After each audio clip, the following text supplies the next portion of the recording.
大家好，欢迎来到听书学史。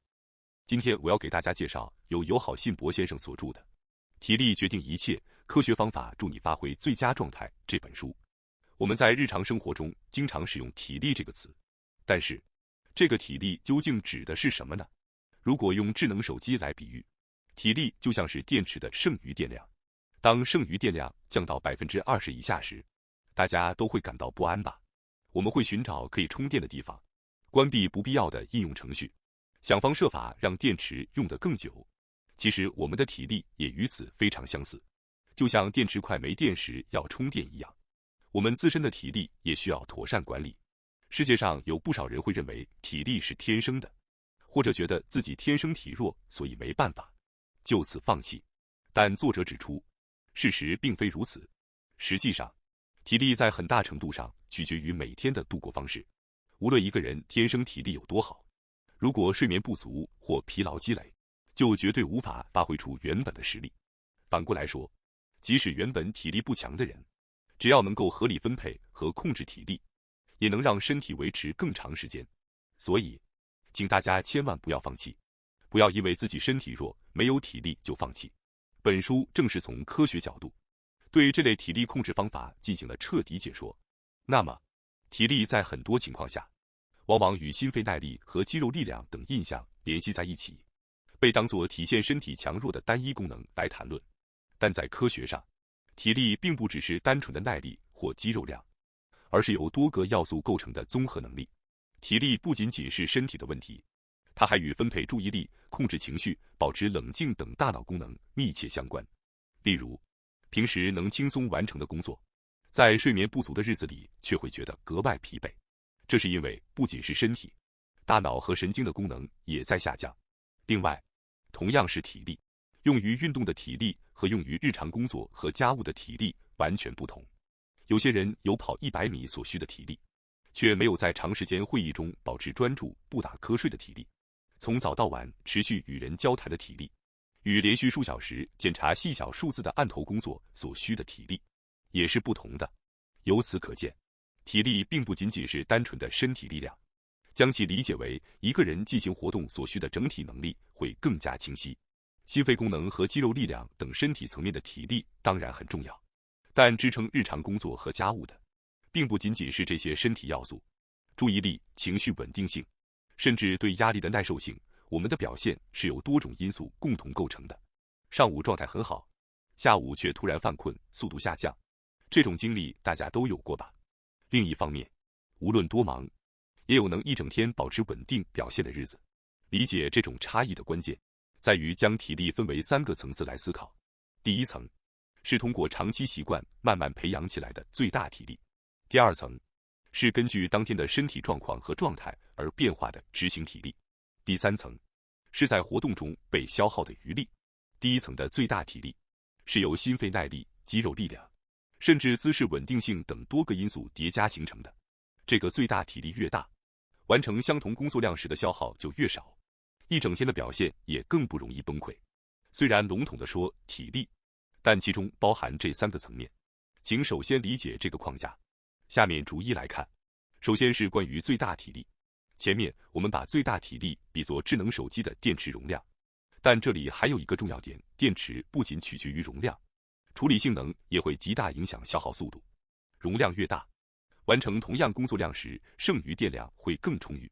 但如果处理性能较低，执行相同任务时的负荷就会更大，电池消耗也会更快。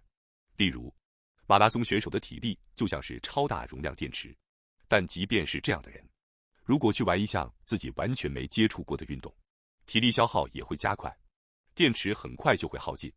由此可见，要锻炼最大体力，需要同时提升最大容量和处理性能这2方面。而最大体力基本上可以通过给身体施加负荷，经过恢复和休息，恢复这一循环的反复来锻炼。这跟通过肌肉训练使肌肉肥大是类似的道理。施加负荷后，疲劳会使表现暂时下降，但在恢复过程中，身体会为了适应同样的负荷而做出调整，从而提升体力水平。这种小小的积累会逐渐扩大最大体力这个容积，而且这种变化不仅限于心肺功能和肌肉，通过持续运动、充分休息、睡眠和饮食，细胞内的线粒体、毛细血管数量，甚至自律神经系统的调节功能等，都会在时间推移中逐渐优化。另一方面，与增大电池处理性能相关的，则是心理层面的适应。无论电池容量有多大，如果总是带着焦虑工作，或抱有过多不安，光是这样，大脑就会消耗多余的精力。因此，在感到疲劳时，不要硬撑，而是要根据情况选择适当的应对方法。在该休息的时候休息，这种适应能力也极其重要。这两者兼备，我们才能发挥出稳定的表现。而这些都不是一朝一夕能获得的，他们是在日复一日的负荷与恢复的积累中慢慢培养出来的。这样想来，在以久坐办公为中心的现代生活环境中，扩大最大体力这个容器其实非常困难。不如说，长时间久坐会导致血流和姿势恶化，不少人也因此陷入慢性疲劳。由此可见，要扩大最大体力的容器，就需要在日常生活中刻意加入运动，并同时确保与之相应的恢复和休息。基本标准是有氧运动每周合计150分钟，力量训练每周2至3次，平衡训练每周2至3次，柔韧体操每周2次以上。有氧运动150分钟听起来可能觉得挺多，但如果每个工作日都做，一天也就30分钟左右。如果很难抽出整块时间，也可以累积10至15分钟的短时间运动。通勤时稍微快走几步，午休时简单拉伸一下，也会有不同。哪怕只是不坐电梯而走楼梯，每天积累下来也能成为足够的刺激。请这样灵活组合，尽量确保运动时间。同时，与运动同样重要的另一点是恢复，而恢复的基础就是睡眠。在睡眠中，身体得到修复，同时大脑的信息被整理，必要的记忆得以巩固。此外，白天承受的压力也会在睡眠中得到缓解。相反，睡眠不足会导致注意力和判断力下降，结果第二天的体力控制也会变得不稳定。也就是说，充足的睡眠是调整身体和大脑功能、为第二天做准备的基本条件。恢复方面还有一点不能忘记，就是饮食。前面说过，最大体力基本像是智能手机的电池，而构成这个电池材料的就是饮食。关键在于均衡摄入被称为3大营养素的蛋白质、脂肪和碳水化合物。关于蛋白质，基本建议是每天按体重每公斤摄入1至1.5克，并适当分配在一日3餐中。因为一次性大量摄入蛋白质，吸收效率会变差。关于脂肪，请优先选择不饱和脂肪酸而非饱和脂肪酸，具体可以多吃青鱼和橄榄油。关于碳水化合物，要注意避免血糖值急剧波动，血糖值大起大落容易导致困倦和注意力下降。为此，进食顺序也很重要，先吃蔬菜和肉类，之后再吃碳水化合物，有助于抑制血糖的快速上升。此外，尽量减少加工食品。如果饮食偏向于糖分和脂肪含量极高的加工食品，恢复力会下降，体力也会不断被消耗。希望大家通过优质的运动、睡眠和饮食，逐步提升最大体力。这可以说是长期投资型的方法，虽然不会一下子就让体力大幅提升，但只要坚持做好这些基本功，你的体力一定会逐渐、确实的得到提升。接下来，我们继续进入执行体力的解说。无论最大体力有多大，也不可能每天都发挥出同样的力量。如果睡眠不足或通宵未眠，任何人的执行体力都会下降。而且，同样工作8小时，有时会觉得还有余力，有时却觉得已经到极限了。产生这种差异的，实际上就是执行体力。执行体力可以通过意志力暂时推高，但这种状态无法持续很久，容易在下午时段或第二天出现反弹。比如靠咖啡因或硬撑勉强坚持，到了晚上一下子就会感到强烈反冲，或者第二天早上留下严重的疲劳感。如果说最大体力是长期性的体力，那么执行体力就是决定当下能活动多少的短期机制。而执行体力在很大程度上受5种状态影响，分别是睡眠、运动、营养、水分以及心理压力。睡眠的量和质量会对第二天的执行体力产生强烈影响，想必很多人都深有体会。睡眠不足的日子，脑子就是不转。运动方面，尤其是上午的运动很重要，适度的运动能提高当天的清醒度和专注力。早上哪怕只是走一走，头脑也会变得清晰很多。这样的人应该不少。营养方面，不仅是饮食的量和构成，进食时机也很重要。例如，早餐摄入适量的碳水化合物，能使当天的体力更持久，这也是常听到的说法。另一方面，午餐吃太多碳水化合物，会因血糖波动而容易引起困倦和乏力，这也是众所周知的。因此，早上没精神，或者午饭后困意特别强的人，不妨重新审视一下饮食的量和内容。水分也极其重要，即使是轻度脱水，也会导致注意力下降，所以平时要频繁补充水分，这非常重要。尤其是那些只喝咖啡几乎不喝水的人需要特别注意。咖啡有利尿作用，虽然你以为在补充水分，但实际上可能已经处于轻度脱水状态。还有一点不可忽视的是压力，压力过强时，注意力容易涣散，脑力会被不断消耗。例如，遇到不顺心的事情时，光是那样就会让脑子里塞满杂念，无法集中精力工作。运动、饮食和睡眠，在一定程度上可以通过日常习惯来控制。当充满压力的事件发生时，人类的反应大致可以分为两种，一种是将其视为挑战的反应，另一种则是将其视为威胁的反应。无论哪种情况，一旦承受压力，身体和大脑的开关都会被打开，觉醒度都会提升。但压力是正向作用还是负向作用，很大程度上取决于我们如何看待它。例如，当遇到困难时，如果觉得自己凭借能力和准备能够应对，那么压力反应就比较容易良好的运作。这是因为你正在将压力视为挑战。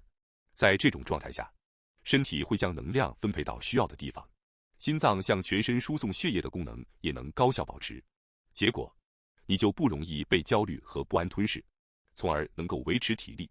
简单来说，这就是好压力。可以说，这类似于运动员在比赛前虽然紧张，但同时也提高了专注力的状态。另一方面，即使同样进入了觉醒状态，身体有时也会表现出不同的反应，那就是将压力视为威胁的状态。在这种状态下，血管阻力增加，能量无法被有效调动到细胞中，结果冷静思考的能力减弱，体力也会下降。而这种看待方式，在一定程度上是可以通过自身来控制的。这种对压力赋予意义的方法被称为重新评价。例如，当遇到困难时，不要想着失败了怎么办，而是换一种说法，比如这是成长的机会。实际上，已有研究表明，这种重新评价能够改善表现。关键在于，不是试图消除压力本身，而是学会善用压力。实践重新评价时有3个要点。第一点是选择语言，请为感到压力时准备好一些对自己说的简短积极话语，例如使用挑战、机会、能行等积极词汇，可以帮助你以积极的心态看待充满压力的状况。第二点是让身体平静下来。人在强烈压力状态下，会不自觉的视野变窄，呼吸变浅。因此，当你感到压力时，可以轻轻打开胸腔，有意识地拉长呼气，重复几次深呼吸。另外，仅仅将视线稍微望向远处，也能扩大视野，缓解过度紧张。第3点是确定步骤。突然被交办大量工作时，谁都会头脑一片空白。这种时候，可以拿出纸来，写下按什么顺序来做。如果事情太多，理不清头绪，就先把想到的所有事情都写出来，之后再排列优先级。通过这个过程，即使无法改变整体状况，也能找回至少这个部分是自己可以掌控的感觉。当人感觉自己完全无法控制时，压力会一下子变得更强。但反过来，只要有一点可控的部分，人就会感到安心。但在现实中，他们往往多重叠加。首先，第一点，减少思考负荷的方法。思考负荷容易累积的场景主要有以下几种。心理学上将这种现象称为时间任务效应。实验已经证实，持续进行简单作业的时间越长，反应越慢，错误也会增加。那么，当需要连续做出一个个细小的判断时呢？在反复决策和判断的过程中，大脑的负担不断累积，人会产生不想再深入思考了的放弃或敷衍心态。人类的大脑在持续判断的过程中，会逐渐倾向于选择轻松的方向。因此，越是重要和复杂的判断，越应该安排在头脑清醒的时段或休息之后。这种优先级排序非常重要。最后是同时处理的信息和选项过多时的对策。信息过于密集，头脑就会变得杂乱，思考所需的能量就会不足。接下来我们来看如何减少中断思考流程的中断负荷。另外，还有一个重要因素是噪音，特别是人的说话声比较麻烦，因为语言带有意义，大脑会无意识地去试图理解其内容，从而被占用工作记忆，削减脑力。在调整这类环境音时，要点不是完全消除声音，而是创造一个大脑无需进行多余处理的状态。声音内容越清晰可辨，大脑负担越容易增大。因此，将声音的清晰度降低到能听到但听不懂内容的程度，对于保护专注力是有效的。面对压力，不必硬扛，而是学着重新评价，把威胁看作挑战。从今天起，少一点我天生体弱的放弃，多一点我该如何分配精力的智慧。体力不是练出来的，是用出来的，用好它，你就能在每一天都跑得更稳、更远。感谢大家收看今天的节目。如果你喜欢我们分享的内容，记得点赞、订阅并开启小铃铛通知，第一时间获取我们的更新。在下次的节目中，我们将继续为大家分享更多有益的书籍。再次感谢大家的支持，我们下期再见。